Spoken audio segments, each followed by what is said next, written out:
السلام علیکم ورحمۃ اللہ وبرکاتہ۔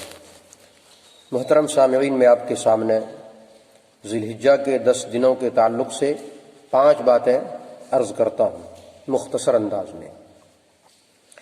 سب سے پہلے کہ یہ 10 دن یا 10 راتیں اللہ کی نظر میں بڑے اہم ہیں۔ اس کی اہمیت کا اندازہ اس سے لگا سکتے ہیں کہ اللہ نے قرآن کریم میں ان 10 راتوں کی قسم کھائی ہے۔ فرمایا والفجر ولیال عشر، 10 راتیں۔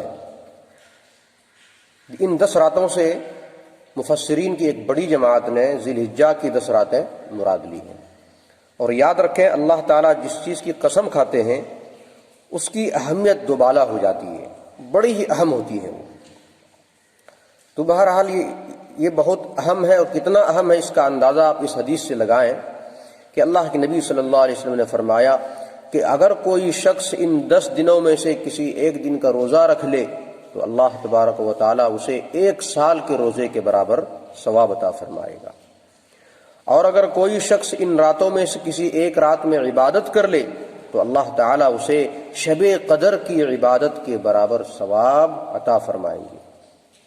اب ظاہر سی بات ہے، شب قدر رمضان میں جس کی تلاش کے لیے لوگ راتوں رات جاگتے ہیں، 27 کی رات کو تو مت پوچھو، پوری دنیا کے لوگ جاگتے ہیں،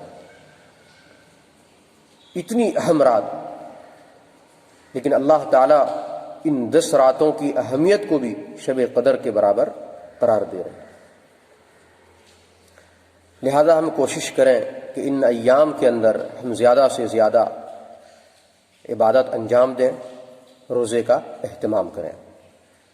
پہلی چیز ہو گئی روزہ۔ دوسری چیز، انہی 10 دنوں میں ایک دن آتا ہے یوم عرفہ، یعنی کہ ذی الحجہ کی 9 تاریخ، قربانی سے پہلے والا دن۔ یوم عرفہ کا بڑا اونچا مرتبہ ہے۔ حدیث پاک کے اندر آتا ہے صیام یوم عرفہ احتسب علی اللہ ان یکفر السنۃ التی قبلہ والسنۃ التی بعدہ، کہ یوم عرفہ کا روزہ 1 سال اگلے اور 1 سال پچھلے گناہوں کو معاف کر دیتا ہے۔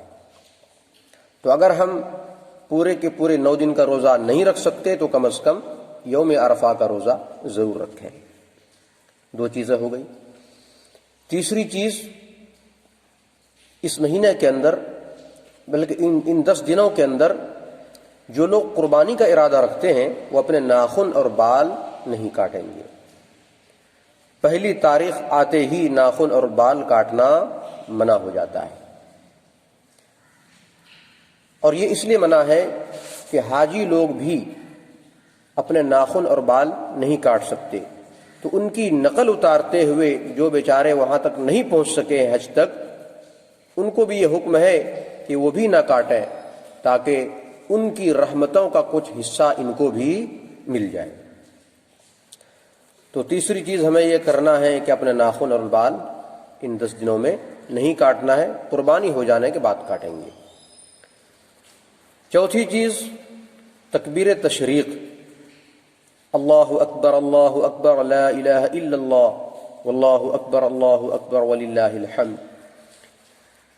یہ عمل عرفہ کے دن یعنی 9ویں تاریخ کے فجر سے 13ویں تاریخ کے عصر تک یہ عمل کرنا ہے۔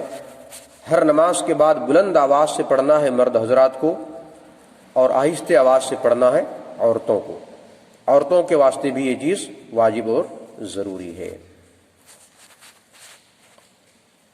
اللہ تبارک و تعالیٰ سے دعا کریں کہ اللہ تعالیٰ ہمیں آسانی کے ساتھ ان اعمال کو انجام دینے کی توفیق عطا فرمائے۔ ایک چیز اور یاد رکھیں کہ نفلی روزہ ہم پورے سال کبھی بھی رکھ سکتے ہیں، لیکن 5 دن ایسے ہیں کہ جس میں روزہ رکھنا حرام ہے۔ ایک عید کے دن، رمضان کے بعد جو عید آتی ہے اس عید کے دن روزہ نہیں رکھ سکتے،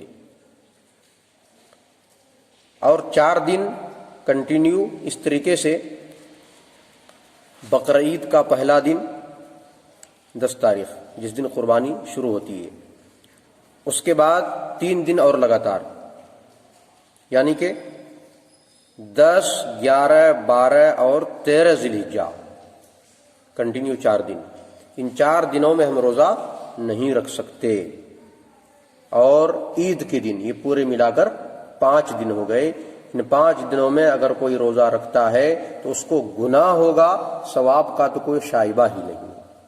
اللہ تعالی ہم سب کو عمل کی توفیق عطا فرمائے۔